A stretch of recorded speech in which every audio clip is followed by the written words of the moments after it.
दोस्तों आज के इस वीडियो में हम जो शुरुआत करेंगे हमारे इंट्रोडक्शन टू पार्टनरशिप और पार्टनरशिप फाइनल अकाउंट से हम शुरुआत करेंगे। आज की इस वीडियो में हम जो है थियोरेटिकल पार्ट कवर करेंगे, फिर आगे आने वीडियोस में हम जो है सम सॉल्विंग के ऊपर क्या ध्यान क्या देने वाले। तो चलिए एक एक करके चीजों के यहाँ पे हम शुरुआत करते हैं और एक एक चीजें हम यहाँ पे परफॉर्म करते हैं। अब जब मैं यहाँ पे बात कर रहा हूं तो सबसे पहली चीज यहाँ पे देखो कि अब तक जो मैंने पिछले लेक्चर में आपको फाइनल अकाउंट सिखाया था, वहां पे कहीं ना कहीं मैंने एक जो जिस्ट दिया था फाइनल अकाउंट्स का, वो आपको सोल ट्रेडिंग वाला दिया था। किसका दिया था? Sole trading. अब मतलब अगर कोई सोल ट्रेडिंग फर्म है, अगर उसको अपना फाइनल अकाउंट्स अगर बनाना है, यानी अपनी बैलेंस शीट तैयार करनी है उस पर्टिकुलर ईयर की, तो वो किस तरह से करेगा, वो चीजें मैंने यहाँ पे बताई थी। लेकिन अब हम जब बड़े हो गए तो अब हम क्या वही चीजें करने वाले नहीं, अब हम जो बनाने वो पार्टनरशिप फर्म की का फाइनल अकाउंट्स कैसे बनाया जाता है, इस चीज के बारे में हम क्या चीजें क्या सीखने वाले हैं दोस्तों। तो चलिए एक एक करके यहाँ पे चीजें हम क्या स्टार्ट करते हैं। अब पार्टनरशिप फर्म मतलब होता है क्या? सबसे पहली चीज यहाँ पे ले लेते हैं कि हमारे एक दोस्त है जिनका नाम है रेक्स पाठक है, और उनके एक दोस्त है जिनका नाम क्या है, जिनका नाम है चिराग जी। अब ये दोनों ही दोस्त क्या हो गए, पहले पाठक जी आरआर एंटरप्राइजेस के नाम से एक बिजनेस क्या चलाए जाते थे, लेकिन अब इनको बहुत स्टार्टिंग में तो बिजनेस बहुत अच्छा चला, लेकिन जैसे जैसे बिजनेस बड़ा होने लगा उनको प्रॉब्लम आने लगी। प्रॉब्लम किस चीज की? प्रॉब्लम आने लगी मैन फोर्स की। प्रॉब्लम किसकी? प्रॉब्लम आने लगी उनको कैपिटल को लेकर। प्रॉब्लम किसकी? स्पेशलाइजेशन की। ऐसी बहुत सारी प्रॉब्लम्स क्या आने लगी जो ये अकेले हैंडल नहीं कर पा रहे थे। तो इन्होंने क्या सोचा, इनको अपने दोस्त की एक याद आई, उसके सामने प्रपोजल रखा, भाई चल अपन दोनों मिलके क्या करते हैं, एक बिजनेस क्या करते हैं। तो दोनों ही मिलके, दोनों ने ही कैपिटल लाया, दोनों ही अपने स्किल्स लाए, अपनी नॉलेज है, और एक फर्म उन्होंने चालू क्या कर दिया, आरआर एंटरप्राइजेस को एक सोल ट्रेडिंग से किसमें कर दिया, एक पार्टनरशिप फर्म में क्या इन्होंने तब्दील क्या कर दिया। इतनी चीजें क्लियर है सबको? अब ये पार्टनरशिप फर्म बन गया। अब ये जो दोनों ओनर्स है, ये दोनों ओनर्स क्या कहलाएंगे? पार्टनर्स कहलाएंगे। क्या कहलाएंगे दोस्तों? पार्टनर्स कहलाएंगे।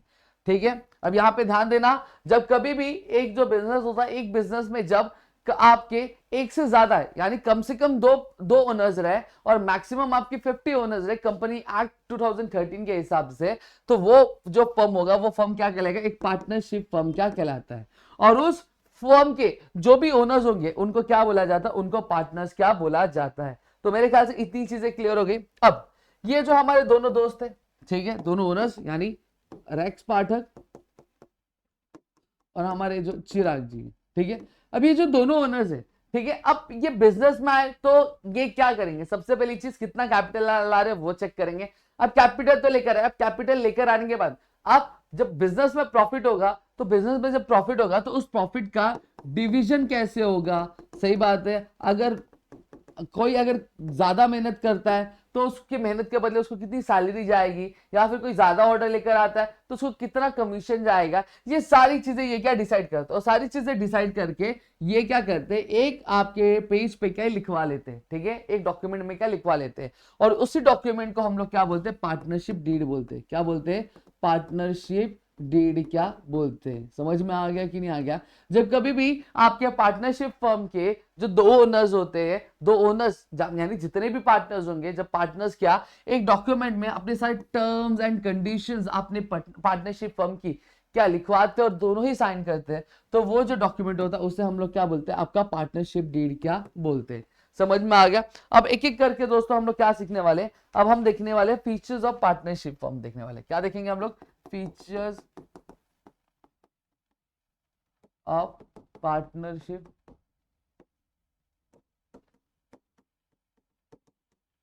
फर्म क्या हम देखने वाले। तो चलिए एक एक करके देखते हैं। सबसे पहला चीज क्या आता है? हमारा एग्रीमेंट आता है। क्या आता है? एग्रीमेंट। अब एग्रीमेंट की अगर मैं बात करूं तो जब कभी भी बिजनेस, जब कभी भी एक पार्टनरशिप फॉर्म होता है तो जितने भी पार्टनर्स होते हैं उन पार्टनर्स के बीच में क्या होता है? एग्रीमेंट होता है। अब एग्रीमेंट दो तरीके से हो सकता है, एक तो रिटर्न फॉर्म में हो सकता है और दूसरा ओरल के फॉर्म में हो सकता है। अब ओरल के फॉर्म में लोग ज्यादातर कम ही प्रेफर करते हैं। अब रीजन क्या होता है कम प्रेफर करने का? रीजन ये होता है कि ओरली कोई भी चीज का रिकॉर्ड नहीं रहता है, तो इसलिए लोग, अब आज मैं बोल दूं कि भाई देख कभी भी जब कभी प्रॉफिट होगा तो जो प्रॉफिट होगा वो 50-50 हम लोग क्या बांट लेंगे, लेकिन कल को मैं मुकर जाऊं तो सामने वाला क्या करेगा? सामने वाला प्रूफ कर पाएगा? नहीं प्रूफ कर पाएगा। इसलिए जब कभी भी पार्टनरशिप फॉर्म होती है तो जो भी टर्म्स एंड कंडीशंस डिसाइड होते हैं वो सारी चीजें एक रिटर्न फॉर्म में क्या लिखवा ली जाती है, और लिखवाने के बाद जितने भी पार्टनर्स होंगे बिजनेस में उन सभी की क्या साइन क्या करवा ली जाती है, और उस रिटर्न एग्रीमेंट को ही हम लोग क्या बोलते हैं? पार्टनरशिप डीड बोलते हैं। क्या बोलते हैं दोस्तों उसको हम लोग? पार्टनरशिप डीड क्या बोलते हैं। इतनी चीज क्लियर हो गई। पार्टनरशिप डीड का मतलब क्या होता है? पार्टनरशिप डीड का मतलब क्या होता है? ऐसा कोई भी रिटर्न एग्रीमेंट, ऐसा कोई भी रिटर्न एग्रीमेंट जो क्या करता है, एज एन प्रूफ काम करता है कोर्ट में आपकी एक पार्टनरशिप फर्म के लिए, तो उसको हम लोग क्या बोलते हैं? पार्टनरशिप डीड क्या बोलते हैं। अब दूसरा जो है नंबर ऑफ पार्टनर्स। अब एक अगर देखो जैसे सोल ट्रेडिंग में होता है कि सोल ट्रेडिंग में क्या होता है, आपके ज्यादा कितना ओनर हो सकता है? एक हो सकता है, ठीक है। कम से कम कितना ओनर हो सकता है? एक ही हो सकता है, यानी उसकी एक लिमिटेशन है। तो वैसे पार्टनर्स में कितने हो सकते हैं? तो देखो अगर एक पार्टनरशिप फर्म आप खोलना चाहते हो तो कम से कम 2 मेंबर्स होने चाहिए, कम से कम 2 पार्टनर्स होने चाहिए। और मैक्सिमम की अगर मैं बात करूं तो आपके कितने होने चाहिए? 50 होनी चाहिए। कितने होने चाहिए? मिनिमम कितने होने चाहिए? मिनिमम आपके 2 होने चाहिए। और मैक्सिमम कितने होने चाहिए? मैक्सिमम आपके 50 होने चाहिए। अब मैक्सिमम 50 किसके हिसाब से अगर मैं बात करूं? कंपनीज एक्ट 2013 के हिसाब से। समझ में आ गया? तो याद रखना कि बिजनेस में हमेशा कम से कम 2 पार्टनर रहेंगे और मैक्सिमम 50 पार्टनर्स रहेंगे। और मैक्सिमम 50 पार्टनर किस हिसाब से मैंने बोला? कंपनीज एक्ट 2013 के हिसाब से बोला। और तीसरी चीज ये आती है कि सर पार्टनरशिप फर्म खोलने के बाद हम उसमें किस तरह की बिजनेस क्या रन कर सकते हैं। तो हमेशा ध्यान रखना जब कभी भी आप पार्टनरशिप फर्म खोल रहे हो या फिर किसी भी तरीके का फर्म कर रहे हो, हमेशा उसमें एक लॉफुल बिजनेस होना चाहिए। लॉफुल बिजनेस मतलब जिस बिग कंट्री में आप वो बिजनेस रन कर रहे हो, तो उस बिजनेस को रन करने के लिए आपकी गवर्नमेंट ने आपको परमिशन दी रहनी चाहिए। अब ऐसा नहीं होना चाहिए गवर्नमेंट ने मना किया कि ये बिजनेस कोई नहीं रन कर सकता, कोई रन करता है तो वो इलीगल बिजनेस क्या कहलाता, और आप जाके वही बिजनेस रन कर रहे हो, तो भाई आपका बहुत तगड़ा आंसर होगा। समझ में आ गया? तो हमेशा आपके पार्टनरशिप फर्म के थ्रू या फिर कोई भी आप फर्म रन करो तो वहां पे आपको जो बिजनेस होना चाहिए वो हमेशा लॉफुल होना चाहिए और लीगल बिजनेस होना चाहिए। कोई गलत काम आपको करना नहीं है। फिर क्या आता है? चौथा आता है sharing of profit and losses.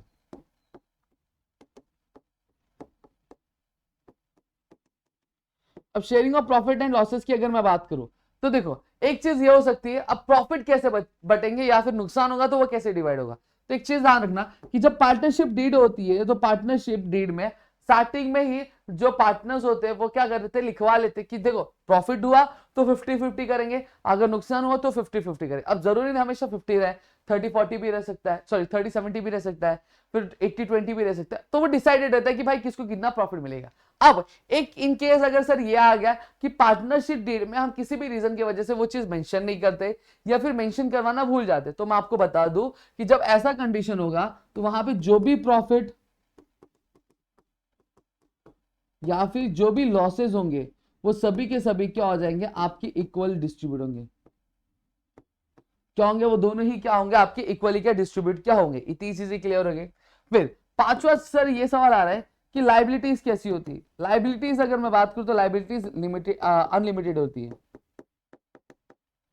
Liabilities कैसी होती है? अनलिमिटेड लाइबिलिटी है। मतलब अगर बिजनेस का पूरा पैसा खत्म हो जाता है और अभी भी बिजनेस के जो कर्जे वो चुट्टे नहीं हो पा रहे, तो यहां पे मैं आपको बता दूं कि जितने भी पार्टनर्स होंगे उन पार्टनर्स के की जेब में जो आखिरी सिक्का भी होगा, आखिरी सिक्का भी होगा या फिर आखिरी 1 रुपया भी होगा, वो रुपया भी क्या उसको क्या देना पड़ेगा? क्या लाइबिलिटी को क्या पूरा क्या करने के लिए, लाइबिलिटी को क्या खत्म करने के लिए। समझ में आ गया? अब अगर सर 2 पार्टनर है, चलो यहाँ पे मैंने बताया कि 2 पार्टनर है, एक हमारे पाठक जी है और एक हमारे चिराग जी है, ठीक है। फॉर एग्जाम्पल चिराग जी के पास पूरे के पूरे पैसे खत्म हो जाते हैं, वो क्या कहलाते हैं? वो इंसॉल्वेंट हो जाते हैं, मतलब उनके पास 1 रुपया बचा नहीं है, वो पूरे के पूरे कंगाल हो गए। तो इनके हिस्से का फॉर एग्जाम्पल कितना हुआ? 1 लाख लाइबिलिटी है, ठीक है। तो 50,000 इनकी लाइबिलिटी हो गई, 50,000 इनकी लाइबिलिटी हो गई। समझ में आया? 50-50 इन्होंने डिस्ट्रीब्यूट किया था। अब 1 लाख लाइबिलिटी है, अब चिराग जी के पास उनको 50,000 की लाइबिलिटी क्या पे करनी है, लेकिन किसी रीजन की वजह से अब वो पूरे के पूरे क्या हो गए? कंगाल हो गए और उनके पास 1 भी रुपया बचा नहीं है। तो सर इस कंडीशन में क्या चिराग जी की लाइबिलिटी जो माफ कर दी जाएगी? नहीं, उनकी माफ नहीं की जाएगी। अब उनकी जो लाइबिलिटी यानी जो 50,000 वो कौन भरेगा?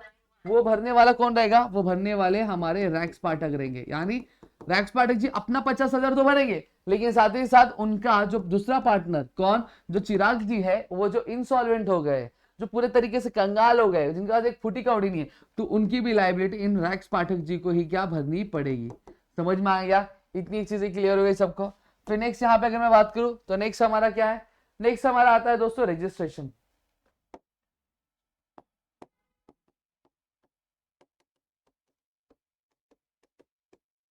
अब रजिस्ट्रेशन क्या होता है, तो यहाँ पे एक चीज समझ जा, रजिस्ट्रेशन की अगर मैं बात करूं तो अब यहाँ पे ऐसे तो इंडियन पार्टनरशिप फर्म को आपको रजिस्टर करवाने की जरूरत नहीं पड़ती है, ठीक है। किसके हिसाब से, इंडियन पार्टनरशिप एक्ट 1932 के हिसाब से वो आपकी विल होती है, आपको रजिस्टर करवाना है तो करवाओ, आप नहीं करवाना है तो आप नहीं भी क्या करवा सकते हो। लेकिन जब हम महाराष्ट्र स्टेट की बात करते हैं, किसकी, महाराष्ट्र स्टेट की बात करते हैं, तो वहां पे कंपलसरी है कि एक पार्टनरशिप फर्म को, क्या कंपलसरी है कि एक पार्टनरशिप फर्म को क्या करवाना पड़ेगा, आपको रजिस्टर क्या करवाना पड़ेगा। और ये कब से कंपलसरी हो गया, याद रखने ना, ये जो कंपलसरी हुआ है ये आपके 1 अप्रैल 2005 से महाराष्ट्र में कंपलसरी हो गया है कि हमें क्या करना पड़ेगा, हमें आपके पार्टनरशिप फर्म को क्या रजिस्टर करवाना है। अगर आप महाराष्ट्र के बंदे हो और आप एक क्या कर रहे हो, आप एक पार्टनरशिप फर्म खोल रहे हो, तो आपके लिए कंपल्सन है कि आपको क्या करवाना पड़ेगा, आपको आपका रजिस्ट्रेशन क्या करवाना पड़ेगा। और ये रूल कब से लागू हुआ, ये रूल लागू हुआ 1 अप्रैल 2005 से क्या लागू हुआ है महाराष्ट्र में। इतनी चीजें क्लियर हो गई। फिर उसके बाद आता है joint ownership and management. Joint ownership और मैनेजमेंट मतलब क्या होता है,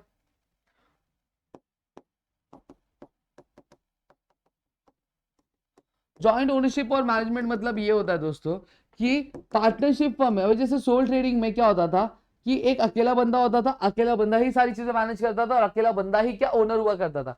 लेकिन यहाँ पार्टनरशिप फर्म में ऐसा नहीं होता है। पार्टनरशिप फर्म में आपके अगर 4 पार्टनर्स है तो चारों पार्टनर्स ने पैसे लगाया बिजनेस में, तो चारों पार्टनर्स क्या होते हैं, ओनर्स होते हैं, जॉइंट ओनर्स होते हैं, और चारों बंदे ही मिलकर क्या करते हैं, बिजनेस को मैनेज भी करते हैं। और एक चीज और मैं यहाँ पे बता दूं कि आपकी बिजनेस की कोई भी जो प्रॉपर्टी होती है, कोई भी जो पार्टनर रहता है वो पर्सनल यूज के लिए यूज नहीं कर सकता बिना अपने किसी भी दूसरे पार्टनर्स के कंसेंट के बिना। समझ में आ गया, इतनी चीजें क्लियर हो गई। तो पर्सनल प्रॉपर्टी जो बिजनेस की प्रॉपर्टी होती है पर्सनल चीज के लिए हम यूज नहीं कर सकते। फिर 8वीं चीज की अगर मैं बात करूं तो यहाँ पे आता है डिसोल्यूशन। अब यहाँ पे एक बंदा है जो क्या करना चाहता है, 2 लोग हैं, ठीक है, जैसे फॉर एग्जांपल 3 लोग हैं, 3 लोगों ने एक फर्म चला रहे हैं, ठीक है, ठीक है। अब उसमें से अब एक बंदा क्या बोलता है, अब मुझे इस बिजनेस का और ज्यादा पार्ट नहीं रहना है, मुझे इस पार्टनरशिप का और ज्यादा पार्ट क्या नहीं रहना है। तो क्या वो बंदा इस पार्टनरशिप को छोड़ के क्या जा सकता है, हाँ सर जा सकता है, ठीक है।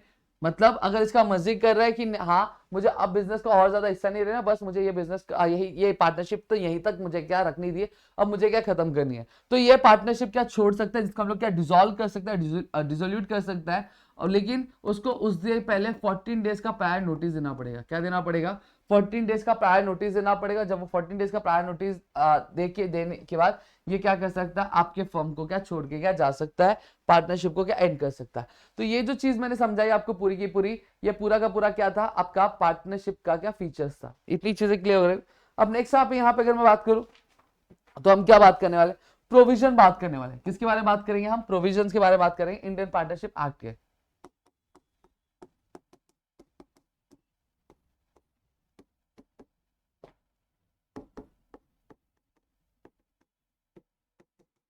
और ये प्रोविजंस की जो मैं बात कर रहा हूँ ये किसके हिसाब से, आपके इंडियन पार्टनरशिप एक्ट 1932 के हिसाब से। अब एक चीज मुझे यहाँ पे समझना कि क्या है, देखो हमने हमेशा से चीज सीखी है कि बिजनेस अलग होता है और बिजनेस का जो ओनर होता है वो अलग होता है, ये चीज आपको भी मालूम है, सही बात है।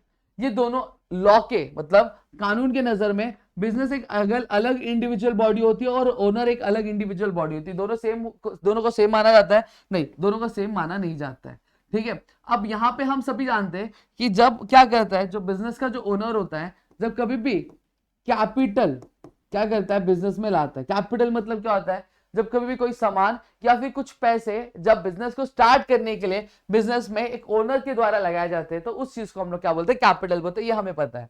तो ये जो कैपिटल होता है, ये कैपिटल बिजनेस के लिए क्या होती है, एक लायबिलिटी, एक क्या होता है, एक कर्जा होता है जो बिजनेस को क्या पे करना रहता है, सही बात है।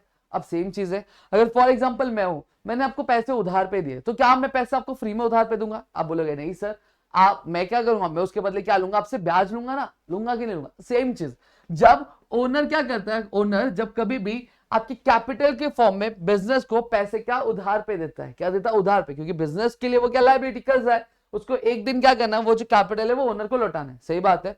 तो बिजनेस क्या करता है, बिजनेस उसके बदले उसको क्या देता है, इंटरेस्ट देता है। क्या देता है, इंटरेस्ट, यानी ब्याज देता है। जो भी कैपिटल देता है उस कैपिटल के बदले जितना भी ब्याज बनता है, जितना भी ब्याज डिसाइड होता है, वो ब्याज क्या करता है, बिजनेस आपके ओनर को क्या पे क्या करता है।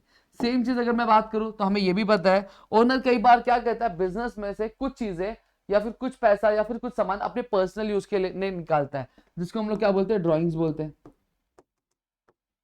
क्या बोलते हैं उसको हम लोग, ड्रॉइंग्स बोलते हैं, जो ओनर निकालता है। सही बात है। अब देखो जब ओनर ने कैपिटल दिया, ठीक है, तो बिजनेस कैपिटल के बदले उसको क्या पे कर रहा है, इंटरेस्ट पे कर रहा है। सेम चीज अब जब बिजनेस से अगर कोई सामान ओनर निकाल रहा है तो बिजनेस तो बोलेगा ना, भाई देख तूने मुझे कैपिटल दिया था तो मैं उसके बदले तुझे ब्याज पे कर रहा हूं, जब तक मैं तेरे कैपिटल तेरे को क्या वापस नहीं दे देता। सेम चीज अब बिजनेस क्या बोल रहा है, बिजनेस बोल रहा है देख भाई तूने मेरा सामान निकाला, मतलब मेरे बिजनेस में से कुछ मेरे में से कुछ सामान निकाल रहा है, कुछ प्रॉपर्टी निकाला अपने पर्सनल यूज के लिए, तो तुझे नहीं लगता है जब मैं कैपिटल पे तुझे ब्याज दे रहा हूं तो तुझे भी मेरे ड्राइंग्स पे जब तू जो मेरी प्रॉपर्टी यूज कर रहा है या फिर जो मेरा पैसा यूज कर रहा है उसके बदले भी तुझे कुछ देना चाहिए। तो हाँ, तो फिर ओनर क्या देता है, ओनर उसको इंटरेस्ट देता है। क्या देता है उसको, ओनर इंटरेस्ट देता है ड्राइंग्स पे। अब एक चीज ये समझना अगर बिजनेस कैपिटल के ऊपर क्या दे रहा है, ब्याज दे रहा है, क्या इंटरेस्ट ऑन कैपिटल दे रहा है, मतलब कैपिटल के ऊपर ब्याज दे रहा है, तो ये जो ब्याज होता है, क्या ये जो ब्याज होता है ये बिजनेस के लिए क्या होगा, कमाई होगा, खर्चा, एक तरह के एक्सपेंस होगा। हाँ या ना, सही बात है सर, ये क्या होगा, एक्सपेंस होगा। सेम चीज जब ओनर क्या करता है, बिजनेस में से ड्रॉइंग्स निकालता है, मतलब कुछ पर्सनल कुछ प्रॉपर्टी निकालता है अपने पर्सनल यूसेज के लिए। सही बात है। और उसके बदले इंटरेस्ट क्या पे करता है बिजनेस को, तो जो इंटरेस्ट होगा वो बिजनेस के लिए क्या होगा, कमाई होगा ना, कि कमाई होगा कि नहीं कमाई होगा, कमाई होगा, क्योंकि ओनर ने क्या किया, वो ब्याज जो है जो उसने ड्राइंग्स की है, मतलब जो उसने पर्सनल यूज के लिए जो चीजें निकाली है उसके बदले वो जो ब्याज है वो बिजनेस को पे कर रहा है, तो बिजनेस के लिए क्या हुआ, वो कमाई हुआ, और ओनर के लिए वो क्या हुआ, आपका एक्सपेंस क्या हुआ। इतनी चीजें आपको क्लियर हो गई कि नहीं क्लियर हो गई, आई होप आपको इतनी चीजें क्लियर हो गई। तो हमेशा ध्यान रखना, इंटरेस्ट ऑन कैपिटल बिजनेस के लिए क्या होता है, आपका एक्सपेंस होता है, और ओनर के लिए कमाई होती है। इंटरेस्ट ऑन ड्राइंग्स बिजनेस के लिए क्या होता है, बिजनेस के लिए अगर मैं बात करूं कमाई होता है, और ओनर के लिए क्या होता है, आपका खर्चा क्या होता है। इतना दिक्कत क्लियर हो गया। अब यहां पे बात करते हैं, सबसे पहली चीज मैं डिस्ट्रीब्यूशन ऑफ प्रॉफिट की बात करता हूं। अगर आपको नोट करना आप नोट भी कर सकते हो। अब प्रॉफिट की डिस्ट्रीब्यूशन की बात करूं तो मैंने ऑलरेडी बताया कि देखो प्रॉफिट का डिस्ट्रीब्यूशन हमेशा कैसे होगा, आपके जैसा पार्टनरशिप डीड में लिखा रहेगा वैसे ही होगा। अगर फॉर एग्जांपल अगर पार्टनरशिप डीड में अगर नहीं लिखा है, partner no mention in deed, तो उस केस में क्या होगा, जो प्रॉफिट होगा बिजनेस का वो क्या किया जाएगा, आपका इक्वली शेयर किया जाएगा। क्या किया जाएगा, इक्वली आपके पार्टनर्स के बीच में क्या शेयर क्या किया जाएगा, इतना ध्यान में रखना। ये रूल बोलता है इंडियन पार्टनरशिप एक्ट 1932, ये बोलता है कि देखो प्रॉफिट और लॉस का जो शेयरिंग होगा वो पार्टनरशिप डीड के हिसाब से ही होगा, लेकिन किसी भी रीजन की वजह से अगर पार्टनरशिप डीड में ये मेंशन नहीं है कि भाई प्रॉफिट और लॉस कैसे शेयर होगा, तो उस केस में क्या होगा, जो प्रॉफिट और या फिर जो लॉस होगा वो बिजनेस में इक्वली क्या शेयर क्या किया जाएगा। ये आपको ध्यान में रखना है। क्लियर हो गया। फिर दूसरी चीज आपकी क्या आती है, दूसरी चीज आती है इंटरेस्ट ऑन ड्राइंग्स आता है। क्या आता है, इंटरेस्ट ऑन ड्राइंग्स। अब मैंने आपको समझा दिया इंटरेस्ट ऑन ड्राइंग्स क्या होता है, फिर एक बार समझा देता हूं। देखो ड्राइंग्स मतलब क्या होता है, जब कभी भी बिजनेस ओनर जो होता है अपनी पर्सनल यूज के लिए बिजनेस में से कुछ सामान या फिर कुछ कैश निकालता है तो उसको हम लोग ड्राइंग्स बोलते हैं। फिर बिजनेस क्या करता है, उसको टोकता है, बोलता है भाई रुको जरा, अब आपने क्या किया, आपने मेरे पैसे लिए, आपने मेरा सामान लिया है, सही बात है, तो आप फ्री में कैसे लेके जा सकते हो, जब आपने जो मुझे पैसे दिए थे कैपिटल के रूप में, उसके बदले जब मैं आपको ब्याज पे कर सकता हूं, तो आपको नहीं लगता जब आप ड्रॉइंग्स के रूप में आप मेरा पैसे या फिर मेरा सामान यूज करें तो आपके उसके बदले भी आपको कुछ पे करना चाहिए। हाँ, पे करना चाहिए, जिसको हम लोग क्या बोलते हैं, इंटरेस्ट ऑन ड्रॉइंग्स। तो मुझे कमेंट सेक्शन में कमेंट करके बताना इंटरेस्ट ऑन ड्रॉइंग्स किसके लिए कमाई होगा, किसके लिए खर्चा होगा, इंटरेस्ट ऑन कैपिटल किसके लिए कमाई होगा और किसके लिए खर्चा होगा, मुझे फटाफट से कमेंट सेक्शन में बता करके क्या बता देना। अब यहाँ पे अब इंटरेस्ट ऑन ड्रॉइंग्स मैंने बता दिया, इंटरेस्ट ऑन ड्रॉइंग्स क्या होगा, इंटरेस्ट ऑन ड्रॉइंग्स आपके बिजनेस के लिए क्या होता है, कमाई होती है, क्योंकि उसको क्या आते हैं, पैसे आते हैं।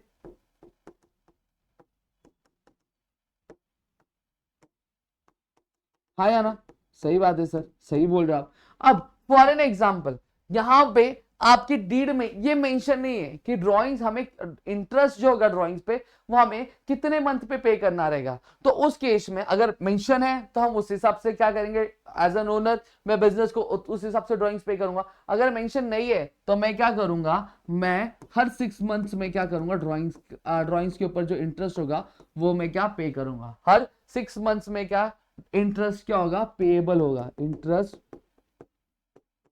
पेएबल होगा। समझ में आ गया, इतनी चीजें क्लियर हो गई आपको, ठीक है। चलो अब आगे बात करते हैं। ये सारी चीजें जो मैं समझा रहा हूँ आपको, प्रोविजन समझा रहा हूँ, ये इंडियन पार्टनरशिप एक्ट 1932 के हिसाब से मैं क्या चीज आपको समझा रहा हूँ। फिर आता है इंटरेस्ट ऑन पार्टनर्स लोन।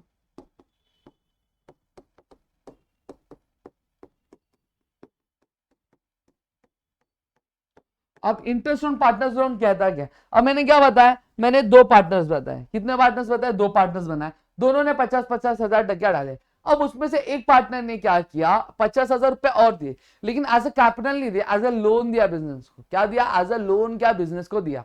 अब लोन दिया है तो बिजनेस को क्या करना पड़ेगा, उस पर्टिकुलर पार्टनर को कुछ ब्याज देना पड़ेगा, उस लोन के बदले देना पड़ेगा कि नहीं देना पड़ेगा, देना पड़ेगा। अब बिजनेस में जब लोन दिया पार्टनर ने तो वो क्या कर सकता है, वो सबसे पहली चीज बता देगा, भाई इतने इतने इंटरेस्ट पे मैं क्या ये लोन दे रहा हूं, तो इतना मुझे इंटरेस्ट क्या आना चाहिए। सही बात है। लेकिन और एग्जांपल हम ये मेंशन करते हैं कि अगर इंटरेस्ट का रेट बताया तो उस हिसाब से बिजनेस क्या करेगा, पार्टनर को क्या करेगा, उतना इंटरेस्ट क्या पे करेगा। लेकिन खुदा ना खास्ता जो पार्टनर है वो इंटरेस्ट बताना भूल गया, डीड में लिखना ही भूल गया, तो उस चीज में क्या होगा, तो उसको ब्याज जो होगा लोन पे वो कौन से रेट पे मिलेगा। तो मैं बताऊं, अगर मेंशन नहीं है तो 6% के हिसाब से, कितने, 6% के हिसाब से जो इंटरेस्ट होगा वो पेएबल होगा, किसको, पार्टनर को। ठीक है, इंटरेस्ट पेएबल होगा on loan to the partner, किसको, पार्टनर को क्या पेएबल होगा। इतनी चीजें क्लियर हो गई, पक्का। अब नेक्स्ट बात करते हैं।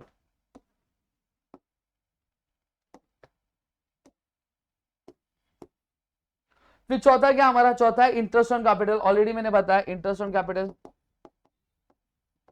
अब इंटरेस्ट ऑन कैपिटल की अगर मैं बात करूं तो इंटरेस्ट ऑन कैपिटल क्या होता है, मैंने ऑलरेडी आपको पहले भी बताया कि जब कभी भी देखो बिजनेस में क्या क्या रहता है, बिजनेस ओनर अलग होता है और बिजनेस अलग होता है। जब कभी भी बिजनेस ओनर क्या करता है, बिजनेस को पैसे कैपिटल देता है तो एक तरह की लाइबिलिटी होती है, तो बिजनेस उसके बदले क्या देता है, इंटरेस्ट क्या पे करता है। अब यहाँ पे इंटरेस्ट कितना पे करना है, क्या पे करना है, इसके बारे में पहले ही से ही क्या मेंशन रहेगा। अगर पहले से मेंशन रहेगा तो बट ऑब्वियसली बात, जो ब्याज होगा वो उसी हिसाब से क्या बिजनेस जो होगा बिजनेस ओनर को पे करेगा।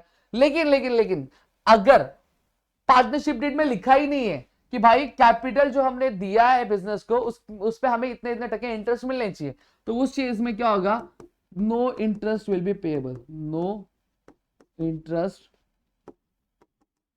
Will be payable to the partner. समझ में आ गया, इतनी चीजें क्लियर हो गई। फिर नेक्स्ट क्या बात है, फिर नेक्स्ट क्या आता है हमारा, सैलरी और कमीशन टू द पार्टनर्स। क्या आता है, सैलरी और कमीशन टू द पार्टनर्स। अब देखो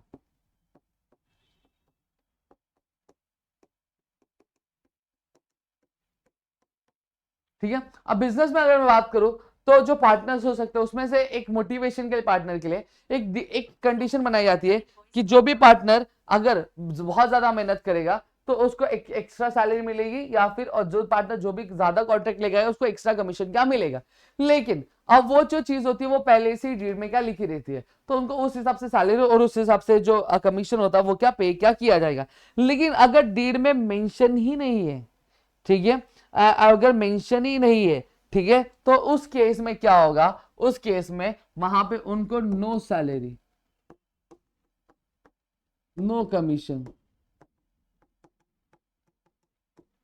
ठीक है, तो उनको मिलेगा ही नहीं।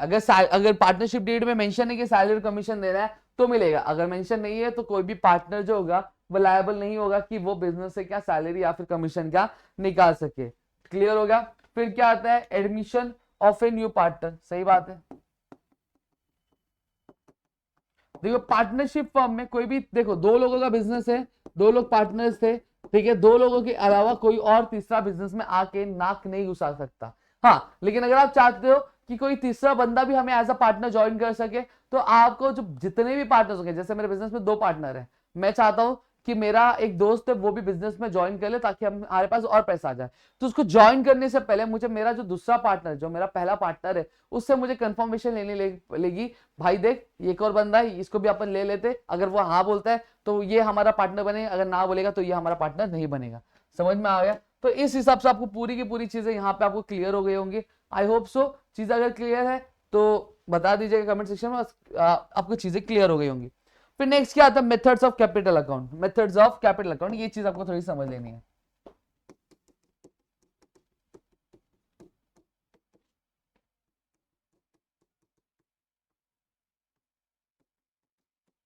ठीक है, अब यहाँ पे अगर मैं बात करूं तो जब पार्टनरशिप फाइनल अकाउंट हम जब सॉल्व करेंगे या फिर हम जब प्रिपेयर करते हैं, तो यहाँ पे आपके कैपिटल अकाउंट को मेंटेन करने के दो तरीके होते हैं। कितने तरीके होते हैं? दो तरीके होते हैं। एक होता है आपका फिक्स कैपिटल मेथड,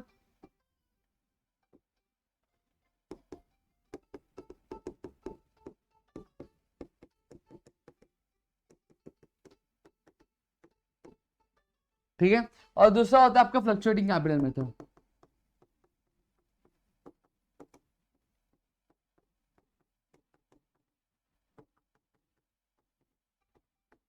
ठीक है, अब फिक्स कैपिटल मेथड और फ्लक्चुएटिंग कैपिटल मेथड में होता क्या है, ये चीज मैं आपको समझा देता हूं। अब देखो, ये जो कैपिटल अकाउंट हम बनाते हैं क्या है, कैपिटल अकाउंट हम इसलिए बनाते हैं बेसिकली जो भी ट्रांजेक्शन्स होते हैं, जो भी एडजस्टमेंट्स होते हैं कैपिटल को लेकर, जैसे इंटरेस्ट पे करना कैपिटल को, ड्रॉइंग्स आपका क्या ड्रॉइंग्स आपका डिडक्ट करना, या फिर इंटरेस्ट ऑन ड्रॉइंग्स लेना, ये सारी चीजें आपके कैपिटल में क्या की जाती थी, एडजस्ट की जाती थी। अब फिक्स कैपिटल मेथड और फ्लक्चुएटिंग कैपिटल मेथड में होता क्या है, फिक्स कैपिटल मेथड में हम क्या करते हैं, यहाँ पे हमारा जो कैपिटल होता है, यहाँ पे जो हमारा कैपिटल होता है, कैपिटल में पूरे साल भर कोई भी चेंजेस नहीं होते। कैपिटल में हमारे पूरे साल भर कोई भी चेंजेस नहीं होता, हमारा कैपिटल जैसा था वैसा का वैसा ही रहता है, इसमें कोई भी अमाउंट एडजस्ट नहीं होता है। ठीक है, अब जितने भी ट्रांजेक्शन्स होते हैं कि इंटरेस्ट ऑन ड्रॉइंग्स हो गया, इंटरेस्ट ऑन कैपिटल्स हो गया, फिर सैलरी हो गया, कमीशन हो गया, ये सारी की सारी चीजें कहाँ पे, उसके लिए हम एक अलग अकाउंट खोलते हैं जिसको हम लोग क्या बोलते हैं, करंट अकाउंट क्या बोलते हैं। ये चीज आप समझ के रख लो। ठीक है, फ्लक्चुएटिंग कैपिटल मेथड में क्या होता है, जितने भी एडजस्टमेंट होते हैं हम वही, जैसे हमने सोल ट्रेडिंग में करते थे कि सारी चीजें हम क्या करते थे, कैपिटल में ही एडजस्ट करते थे। इंटरेस्ट ऑन ड्रॉइंग्स होता था या फिर ड्रॉइंग्स होता था तो उसको हम लोग माइनस कर देते थे, इंटरेस्ट ऑन कैपिटल पे कर देते हम कैपिटल में प्लस कर देते थे। ये सारी चीजें जितनी भी रहती थी हम कैपिटल में एडजस्ट करते थे। समझ में आ गया? तो ये दो तरीके होते हैं कैपिटल अकाउंट को मेंटेन करने के लिए, होता है एक फिक्स कैपिटल मेथड होता है और एक फ्लक्चुएटिंग। फिक्स में क्या होता है, कैपिटल अकाउंट होता है, करंट अकाउंट। कैपिटल अकाउंट में जितना भी कैपिटल बैलेंस होता है हमें पूरे साल भर उसमें हम कोई भी चेंजेस नहीं करते, जैसा था वैसे ही रहने देते। और जितने भी ट्रांजेक्शन होते हैं, सैलरी हो गया, कमीशन हो गया, फिर उसके बाद अगर मैं बात करूं ड्रॉइंग्स हो गया, इंटरेस्ट ऑन ड्रॉइंग्स हो गया, ये सारे जो एडजस्टमेंट्स होते हैं वो हम करंट अकाउंट, एक सेपरेट अकाउंट खोलते हैं, उसमें हम चीजें क्या करते हैं। फ्लक्चुएटिंग कैपिटल मेथड में क्या होता है, जो कैपिटल होता है हमारा, कैपिटल बैलेंस होता है, या तो वो बढ़ता है या तो वो कम होता है। ठीक है, ये फिक्स नहीं रहता कि एक अमाउंट पूरे साल भर क्या वैसे का वैसे ही रहेगा। ठीक है, इतनी चीजें क्लियर हो गई तो ठीक है, नहीं क्लियर हो तो कोई भी बात नहीं है, हम सम पे ध्यान देते हैं। अब सम पे ध्यान दो कि सम अब आपको आएगा क्या। सेम चीज अगर मैं बात करूं तो क्वेश्चन किस तरह का आएगा, अब आपको ट्रायल बैलेंस दिया रहेगा, जैसा आपको पहले दिया रहा था, आपको ट्रायल बैलेंस दिया रहेगा। अब आपको बनाना क्या रहेगा, आपको कुछ अकाउंट बनाने रहेंगे, आपको ट्रेडिंग अकाउंट बनाना रहेगा। ठीक है, आपको अगर मैं बात करूं तो आपको प्रॉफिट एंड लॉस अकाउंट बनाना रहेगा। ठीक है, आपको अगर मैं बात करूं तो आपको बैलेंस शीट भी बनानी रहेगी। ठीक है, और एक और अकाउंट जो एक नया ट्विस्ट है जो आपको बनाना रहता है वो यह होता है कि आपको या तो कैपिटल अकाउंट बनाना रहेगा या फिर करंट अकाउंट बनाना रहेगा। अब सवाल ये उठता है कि सर कैपिटल अकाउंट कब बनेगा और करंट अकाउंट कब बनेगा, जब जिस भी सम में अगर जो कैपिटल अकाउंट का मेथड अगर क्या किया था, फ्लक्चुएटिंग कैपिटल मेथड होता है, तो वहां पे हम कैपिटल अकाउंट बनाते हैं, या फिर अगर ऐसा कोई भी मेथड हो, ऐसा कोई भी सम हो जिसमें जो फिक्स कैपिटल मेथड यूज होता है, तो वहां पे हम करंट अकाउंट क्या बनाते हैं। अब कौन सी चीजें कब बनानी है, कैसे बनानी है, कैसे आइडेंटिफाई करना है, जब मैं सम सॉल्व कराऊंगा तो वहां पे मैं आपको बहुत अच्छी तरीके से क्या बता दूंगा। समझ में आ गया? तो इतनी चीजें तो मैंने यहाँ पे आपको पूरा बेसिक वाला पार्ट यहाँ पे करवा दिया। अब अगर आप टेक्स्ट बुक खोलते हो तो आपका क्या सीधा सीधा अगर मैं बात करूं तो जो ऑब्जेक्टिव वाला क्वेश्चन है वो सारी की सारी चीजें आपको खुद ब खुद आने लगेगी। जैसे फॉर एग्जाम्पल फटाफट खोल लेता हूं एक बार, देखो क्या दिया है, when there is no partnership agreement between partners the division of profit take place in dash ratio, equal initial contribution capital ratio या फिर experience and tenure of partner. जब कभी भी क्या रहेगा, पार्टनरशिप डीड में मेंशन नहीं रहेगा कि हमें कितना कैपिटल पे करना, हमें प्रॉफिट एंड लॉस किस बेसिस पे डिवाइड होगा, तो उसके बेसिस, उस कंडीशन में कैपिटल कौन से बेसिस पे डिवाइड होगा, तो इक्वल पे होगा, इनिशियल कंट्रीब्यूशन कैपिटल रेशियो या फिर एक्सपीरियंस या फिर टेन्योर पार्टनर्स पे। तो बड़ा वैसी बात मैंने बताया इक्वल पे, समझ में आ गया। तो ऐसा आप एक बार ये चीजें देखो, फर्म देखो आपको क्या है, किस तरीके से आपको पूरा का पूरा क्लियर हो जाएगा। फिर अगले लेक्चर से हम क्या सम सॉल्व करना क्या चालू कर देंगे। तो मेरे ख्याल से आपको यहाँ पे चीजें पूरी समझी होंगी, समझी है तो प्लीज वीडियो को लाइक करिएगा, चैनल सब्सक्राइब नहीं किया तो चैनल को सब्सक्राइब करो, अपने दोस्तों शेयर करो, ताकि ऐसे और कई सारे वीडियोस हम आपके लिए करा सके आपके अपने प्रतिगिरी 11-12 अकेडमी पे दोस्तों। जय हिंद दोस्तों।